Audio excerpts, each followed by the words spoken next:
सर्वांना स्वामीमय नमस्कार. श्री स्वामी समर्थ.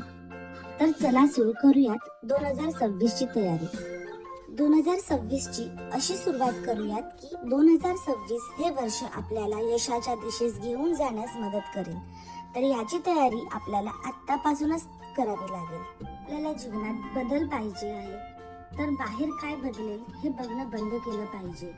याचा विचार करणं बंद करूयात. कोणीतरी आपल्यासाठी बदलेल, कोणाचा स्वभाव आपल्यासाठी बदलेल, कोणतीही सिच्युएशन आपल्यासाठी बदलेल, ऑफिसचं वातावरण आपल्यासाठी बदलेल, सासू सासरे नवरा शेजारी पाजारी आपल्यासाठी बदलतील. हा विचार करणं आधी आपण बंद करूयात. आपण फक्त बाहेर कोणी बदलेल याची अपेक्षा करत असतो, पण बाहेरच्यांना बाहेरच्या वातावरणाला बदलण्याचा प्रयत्न करत आहोत ना. तर असे न करता आपण आपल्या अंतरात्म्याला बदलूयात, स्वतःला बदलूयात. मला बदलाव पाहिजे स्वतःमध्ये, तर तो येणार कुठून? तो असाच बोलून नाही येणार, है की नाही? त्यासाठी आपल्याला काही गोष्टी समजून घेतल्या पाहिजे. अशी कोणती गोष्ट आहे वर्षानुवर्ष स्वतः सोबत घेऊन चाललो आहोत? काही निगेटिव्ह पॅटर्न्स आहेत का? अशी कोणती भावना आहे जी मला आतल्या आत खाते, निगेटिव्ह फील करवते? अशा कोणत्या गोष्टी आहेत ज्या कधीतरी कोणीतरी मला बोलले आणि सतत मला त्याचा त्रास होतोय? मला आधी माझ्या आतून स्वतःला साफ करायचं आहे. आधी मला सगळ्या गोष्टींना सोडून दिलं पाहिजे, सगळं सोडून दिलं पाहिजे. सगळं सोडून देणं खूप कठीण आहे, पण मला आता पुढे जायचंय. हळूहळू प्रॅक्टिस करत तीच डिफिकल्ट गोष्ट इझी होऊन जाईल. आपल्याला कळणार देखील नाही. आपण प्रॅक्टिस करून इझी करू शकतो. पहिल्यांदा एका जागेवर शांत बसून विचार करूया. मला पूर्णपणे रिकामी व्हावं लागेल. त्याच गोष्टी मी माझ्या पोटलीमध्ये भरेल, ज्या गोष्टी माझ्या भविष्यासाठी उपयुक्त आहेत. मला नवीन जीवन पाहिजे आहे. येणार वर्ष सुख समृद्धीने भरलेलं पाहिजे. हे तेव्हाच होणार जेव्हा आपण जुन्या गोष्टी सोडून देणार. एक खराब सफरचंद आपण चांगल्या सफरचंदांमध्ये ठेवलं तर बिचारे चांगले सफरचंद पण सडून जातील.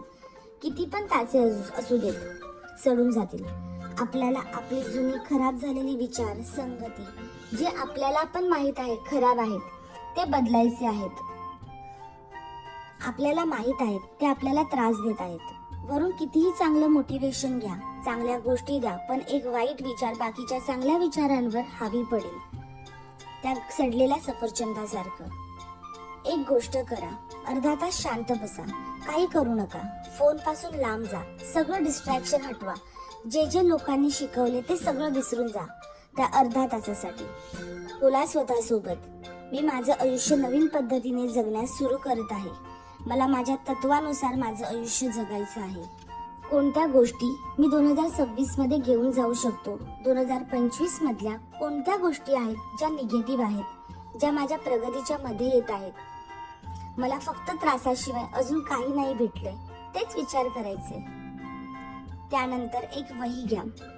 एका वहीमध्ये 2025 मधला निगेटिव्ह पॅटर्न्स लिहून काढा. हे निगेटिव्ह पॅटर्न्स अजिबात आपल्याला 2026 मध्ये घेऊन जायचे नाहीयेत. ते सगळे निगेटिव्ह पॅटर्न्स, सगळे निगेटिव्ह थॉट्स एका पेजवरती लिहून काढा. दुसऱ्या पानावर 2026 मध्ये आपल्याला कोणत्या गोष्टी बदलायच्या आहेत, ज्या आपल्याला नको आहेत, त्या गोष्टी लिहून काढा आणि त्याची आपण तयारी करायला सुरुवात करूयात. आपण 2026चं स्वागत नवीन जोमाने, उमेदीने आणि संघर्षाने करूयात. 2026 ची नवीन सुरुवात स्वतःपासून करूयात, लोकांना बदलून नाही. जोपर्यंत आपली दृष्टी बदलणार नाही, तोपर्यंत आपली आजूबाजूची सृष्टी देखील बदलणार नाही. आजूबाजूच्या लोकांना, आजूबाजूच्या वातावरणाला दोष देणं बंद करूयात आणि आधी आपण स्वतःमध्ये बदल घडवूयात. मग चला बदलाला सुरुवात करूयात. श्री स्वामी समर्थ.